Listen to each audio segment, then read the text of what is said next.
Considering this is a first generation product, there is a lot of care that's been poured into it, but it's not quite perfect just yet. Thank you to the folk at Audioverse and Ricky Cage for making this review possible by sending me a demo unit. So let's jump straight into the review with how these are built.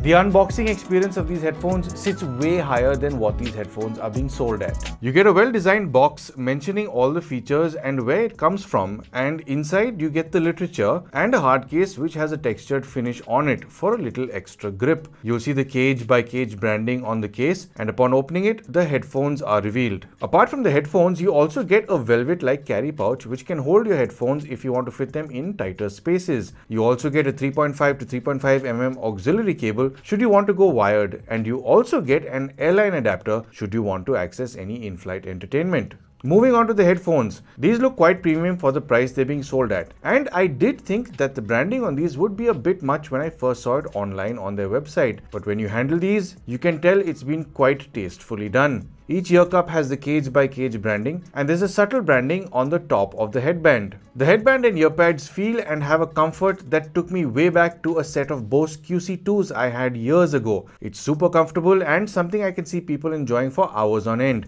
especially for long journeys. The one downside to these, being a closed back set of headphones and having well sealed ear pads, is that your ears can tend to get hot and sweaty, especially if you're not using these in an air conditioned environment and when it's warm. So these will be perfect in offices or air travel more than any outdoor use in the summers. The ear cups have a matte finish with a silver center, and the upper region of the ear cups has openings which most likely hold the microphones for the active noise cancelling. The stems of these extend without clicks but have a small amount of tension in them, making it easy to find your perfect sizing. These stems are not made out of plastic but metal with a very nice looking brushed metal finish. Above the stems there are chrome bands which have the left and right marking for the ear cups. These come with tactile buttons on the right ear cup, which is a nice old school and reliable method of interacting with your music through headphones instead of fiddly touch controls. I'll speak about their functions in the chapter about features. For charging these up, you get a micro USB cable which is provided, and the left ear cup has a toggle switch which controls whether your active noise cancelling is on or off. What's neat about these headphones is they can fold tighter in than how they sit in the case. So they can sit with a smaller footprint in the carry pouch if you need the space in a bag. And the other thing is,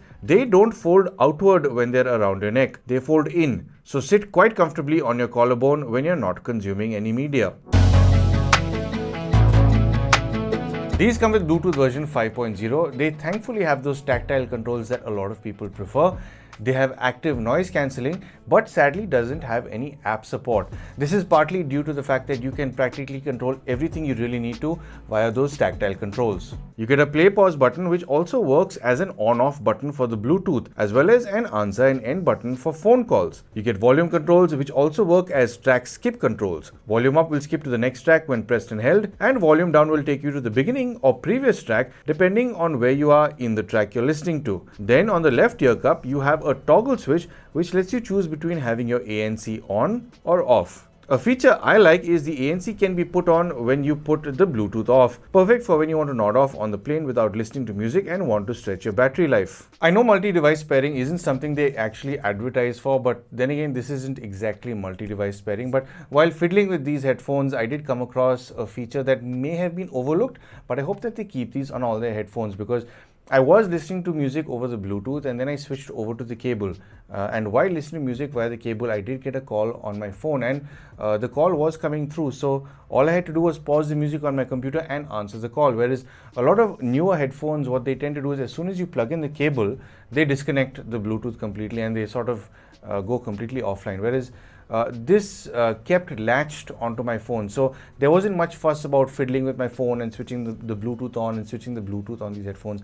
I do hope that they keep this in future iterations of these headphones. When it comes to the latency, there is bound to be a delay when using Bluetooth. This is expected across any kind of headphone or earphone, even if they're higher end ones. Now, if you are a gamer and want to reduce the latency period, there's no issue here because you can just plug in the cable and you're talking about 7 milliseconds to 12 milliseconds milliseconds response time because it is a cable connection. So you know which one you'd prefer anyway. Something a lot of headphones do that I've noticed over the years, that if you plug in the cable into the headphones, the Bluetooth will switch off. Or if you want to use the active noise cancelling, the set of headphones has to be on. So there's no way of controlling one thing or the other. Whereas with these headphones in particular, if you only want to use the active noise cancelling, you just need to flip that switch for the active noise cancelling so it stays on. The Bluetooth can stay off. Whereas if you don't want the active noise cancelling, it can go off. You can still listen to your music with the headphones off completely.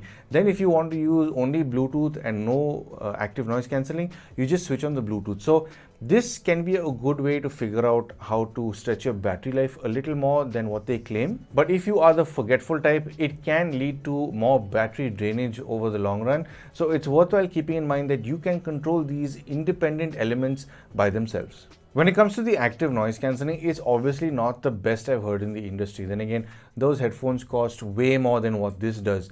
But it does pretty well for what it claims. Now, they've been very honest about how the noise cancelling functions. So they've specifically targeted 50 Hertz all the way up to 1000 Hertz. Now, that is your low frequencies reaching over to the mid range. So you can tell very clearly that when it's switched on, the low drones are eliminated reasonably well.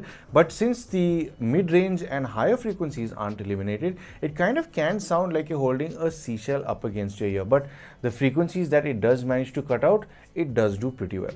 But instead of rambling on, let me show you a quick demo as to how it would perform in slightly different scenarios so that you can understand these headphones a little better.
Considering this as active noise cancelling, you would think that it has environmental noise cancelling for those phone calls, but sadly this does not come with environmental noise cancelling. But if you would like to know how this would function in certain scenarios, there is really only one way to find out.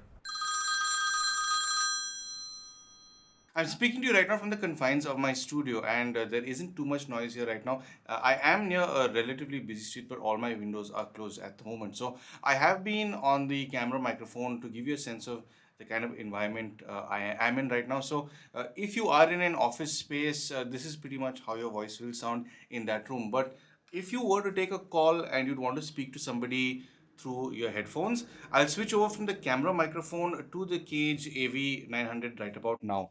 So this is the kind of audio you can expect to be carried over to your recipient when you're in this kind of environment, be it at home or be it at an office space. Now, if it is better insulated, your voice should carry over slightly clearer than it is now. Because like I mentioned, I'm near a busy street. So should you want to take the same set of headphones down during a break, and should you get a call in a slightly busier environment, I'll head downstairs to show you exactly how this one's microphone will sound to your recipients right over there. So I'm standing at the usual busy street where I do a lot of these call tests from, just to give you an example of how your voice will carry over to your recipient in this kind of setting. Yes, I know these don't have environmental noise cancelling, but this is just so that you have a better understanding for these headphones. So I have been on the camera microphone just to give you a sense of the amount of environment that is noisy around here, and I'll switch over to the Cage headphones right about now. So this is pretty much how your voice is going to be carried over to your recipient. And in this specific situation, you are sitting in the reviewer seat. You need to decide whether or not these are good enough for you, because I can see a lot of people using this when they go down for a break, say in the afternoon or evening. And should you have to take a call at this kind of situation where it is busy near you, this call demo should give you a better understanding of how these headphones will carry your voice over to your recipient. So I hope that this demo has given you a slightly better understanding of what these headphones are all about, and I will see you back in the studio.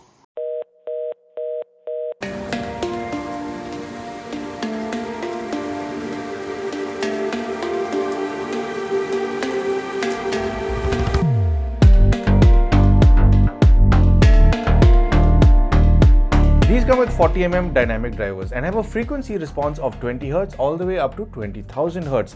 They support SBC and AAC codecs, and should you decide to drive these via a cable, they have a very easy to drive low impedance of just 32 ohms. When it comes to the volume, you'll have to take your time to figure these out because it doesn't work like the conventional set of earphones or headphones where you increase or lower the volume and it reflects the same on your phone. Rather, the headphones work as its own independent amp by itself. So you'll have to use the phone as a gain function. So don't keep the phone at a lower volume at 25 or 30% and then crank the headphones, because you'll get a very thin sound from them. It's worthwhile taking your device's volume output to about 75 to 80%. I wouldn't say take it above that because you may experience distortion. So sit at about 75 to 80% and then increase the volume from the headphones. So once you figure that out, you will have a fuller sound with a little more detail as well. Now this method works perfectly fine if you're listening to these headphones over Bluetooth, but if you are listening to these headphones over a portable amp or a desktop amp, or for that matter even if your phone still has a headphone jack and you want to amp these via those,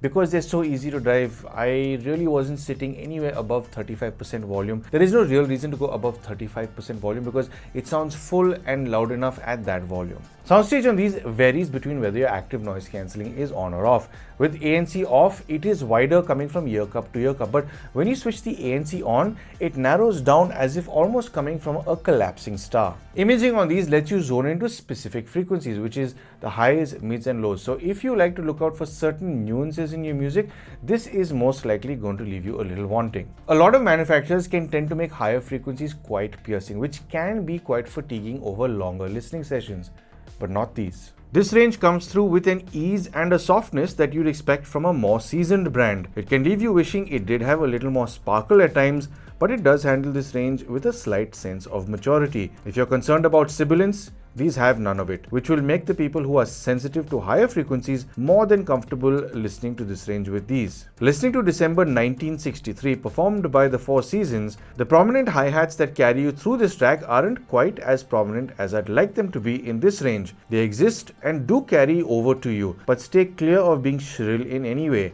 ensuring your listening times to be fatigue-free over longer listening sessions. Mid-frequencies can seem a little forward, especially when you're listening to slightly higher-pitched male or female vocals. Lower mids have a slight recess, so instruments that sit in this range tend to sound like they're coming at you from a bit of a distance, giving them a sense of dimension during listening sessions. There is a shift in this range when the ANC is switched on. Those upper mids I mentioned being forward can sound as if they're being delivered to you by someone who's cupping their hands in front of their mouth. I prefer listening to this range with the ANC off. Listening to Navrasa performed by none other than Ricky Cage and his ensemble, this track lures you in with a gentle sway which swells into a wall of sound with the vocals from the soloists and backing vocals coming through with a rounded and true approach until you switch over to the ANC. And just like that, there's a lot of body lost in this performance. But when the ANC is switched off, you're brought that much closer to the emotions that the artists felt while performing. Lower frequencies may not appeal to a lot of people, but they've done what a lot of manufacturers are afraid to do. For a change, these headphones are not bass obsessed like almost every other brand's focus seems to be. No, your earwax isn't going to get dislodged with these, and you're not going to lose all your mids because of over-enthusiastic bass. This range is delivered in a truer, more balanced approach, which I quite like. Heavy bass can cause listening fatigue and headaches, which this avoids completely. But having said that, these are no slouch in the bass region. They're able to deliver lower frequencies without much effort, and it should be more than enough to get your blood pumping for your workouts if you decide to use these for them. Listening to Cold Heart performed by Elton John and Dua Lipa, there's a prominent bass line right through this track which these headphones enjoy delivering right through. It's got good body here, but I do wish it had a little more definition. The bass isn't quite as tight as I'd like, but then again, I'm being quite picky. Baby, you give me ice and fire. So to sum up, on a build front, there's not much I can really complain about. It's absolutely terrific. I like that they've chosen all the matte finish around the ear cups, because that is not going to show scratches and scuffs anytime soon. I think this is going to age very gracefully. If I have to nitpick, I think maybe the one thing that I would have changed is the chrome bands around the stems that show you which is the right and left ear cup. I would have preferred maybe a matte finish, because I'm not a fan of gloss or chrome. I think that's the only section, in fact, on these headphones that will show age over time, because that's bound to pick up some scratches and get duller over time. And I think a lot of people would have preferred a USB-C charging point just for convenience, because I think everybody's phones is now on USB-C, so it's easy to just pick up that cable and plug it into charge. But they have provided a cable, so it's easy enough to plug into an adapter.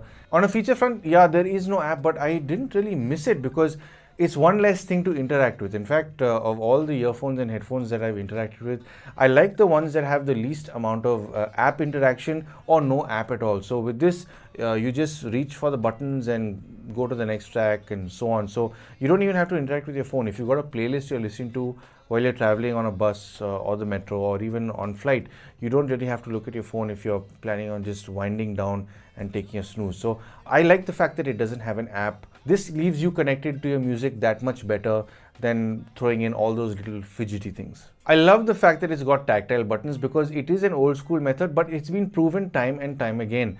These will definitely last much longer than touch controls. You know for sure that you're interacting with something, because every time you press and click it, you get feedback of that button popping out. Whereas with touch, you never really know if it's really understood what input you've given it. I'm not quite sure if those extra features I mentioned, where if you plug in the cable into the headphones, it doesn't disconnect the Bluetooth. I'm not quite sure if it was an overlooked thing or if it was intentional, but whatever it is, I think it's worked out perfectly well, because the fact that it was so easy to just answer the call from my phone instead of fiddling with, I have to take a call, so unplug and then switch it on and then hope that the person doesn't disconnect the call until it connects via Bluetooth, then answers the call. All that stress isn't there. It just worked, you know. So I hope that they stick with this function, because to me it seems like a convenience more than anything else. Yes, I think a lot of manufacturers disconnect the Bluetooth so they try and save battery once you plug it in.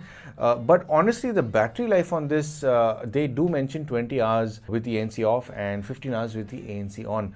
To me, I think that's a perfectly good and very healthy battery life, because I don't see anyone sitting and listening to music for 15 hours in one straight shot. I don't see anyone sitting and listening to music for 20 hours in one straight shot. That's not a very safe thing to do for your ears in the first place, and I don't see a situation where you'd have to do that as well. The fact that this can carry you through the end of the day, and if you can in fact exhaust the battery at the end of the day, it's not so bad being able to charge it up along with your phone even when you're traveling, because I think the 15 to 20 hours is perfectly fine. I know a lot of people will say, oh, it's not 40 hours, it's not 50 hours.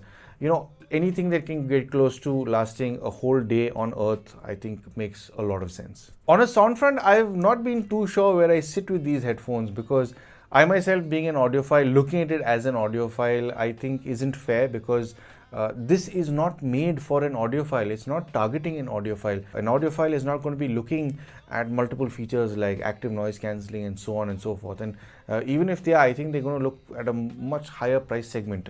This is targeted more towards, I think, somebody who's a casual listener who wants to have active noise cancelling when he's traveling once in a while, and he wants to have a leisure listen at home. This kind of person is most likely not sitting and looking out for the tiny sparkle in a triangle while listening to an orchestra and so on. So I wouldn't exactly recommend these headphones to an audiophile, quite obviously, because it's not as nuanced, it's not as good with detailed recovery, which an audiophile usually looks for. I have to say, for a first generation product, the way this sounds, the way it's built, I think they've done a very good job. So would I recommend these headphones? Well, for one, they are built absolutely superbly. They really don't give off a first generation vibe. They have put in a lot of care and thought into the entire build and construction of this, and that unboxing experience, I think, is really, it's upmarket. It's definitely it'll give you a very premium feeling when you're unboxing it. And of course, if you are a casual listener for music